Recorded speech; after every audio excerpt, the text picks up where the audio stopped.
मानी के गांव आ जाता है एक शेर, जिससे मानी के गांव वाले काफी ज्यादा घबरा जाते हैं। तो आइए देखते हैं कि शेर मानी के गांव में क्या लेने आया है और इससे क्या गांव वालों को कोई नुकसान होता है या नहीं। मानी अपने दोस्त के साथ स्कूल से आ रहा होता है।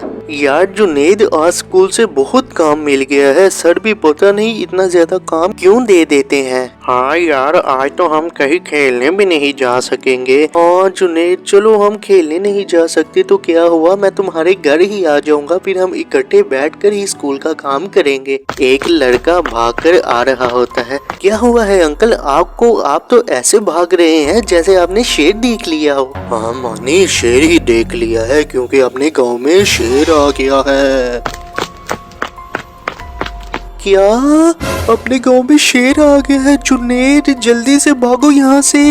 जैसे ही वो आदमी उस शेर के बारे में बताता है तो वो दोनों काफी ज्यादा घबरा जाते हैं और मानी भाग रहा होता है और उसके सामने शेर आ जाता है और वो जल्दी से घर के अंदर चला जाता है। मानी घबराया हुआ घर जाता है और घर जाकर वो सबको बताता है उस शेर के बारे में और शेर से सारे गाँव वाले काफी परेशान होते हैं और अगले दिन सब गाँव वाले मानी के घर इकट्ठे होते हैं। तो ये आगे देखिए। आपको पता है गाँव में शेर आ गया और सारी रात वो पूरे गांव में ही घूमता रहा। हमें जल्द से जल्द इसका कुछ करना होगा। हाँ, हम तो इधर भी बहुत मुश्किल से आए हैं। इससे पहले कि शेर किसी को नुकसान पहुंचाए, इसका हल निकालें। हमें रेस्क्यू वालों को फोन करके बुला लेना चाहिए। अब वही आकर कुछ ना कुछ करेंगे। लेकिन मैं सोच रहा था कि शेर ने अभी तक किसी गांव वाले के ऊपर हमला नहीं किया अभी तक। तो क्या हम इस बात का इंतजार करें कि उसने किसी का शिकार नहीं किया? पहले वो किसी का शिकार करे, फिर ही हम उसका कोई हल निकालेंगे। नहीं नहीं, मेरा ये मतलब नहीं था। चलो मैं करता हूँ फोन उन्हें। फिर मानी का दादा पुलिस वालों को बुला लेता है और कुछ देर बाद वो भी आ जाता है। तो आइए आगे देखिए कि शेर के साथ आगे क्या होता है। डॉक्टर साहब, हमारे गांव में शेर आ गया और गांव वाले काफी डर गए हैं।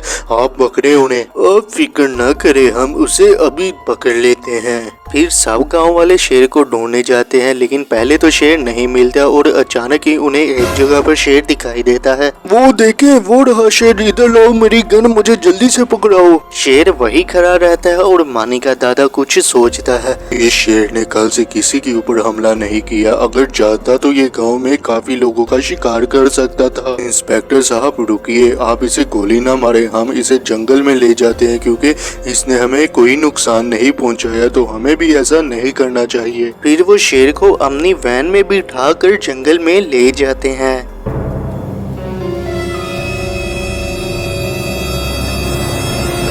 ये क्या? यहाँ तो एक और शेर जख्मी है। हमें फौरन एनिमल रेस्क्यू वालों को बुला लेना चाहिए, वही आकर इसे ठीक करेंगे। मुझे लगता है इसी वजह से वो गांव आया था, किसी इंसान से मदद मांगने के लिए। फिर एनिमल रेस्क्यू वाले वहां आ जाते हैं। वो आकर उस शेर को चेक करते हैं और कुछ देर बाद वो भी ठीक हो जाता है और दोनों शेर वहां से चले जाते हैं और गांव वाले भी इस बात से काफी खुश हो जाते हैं।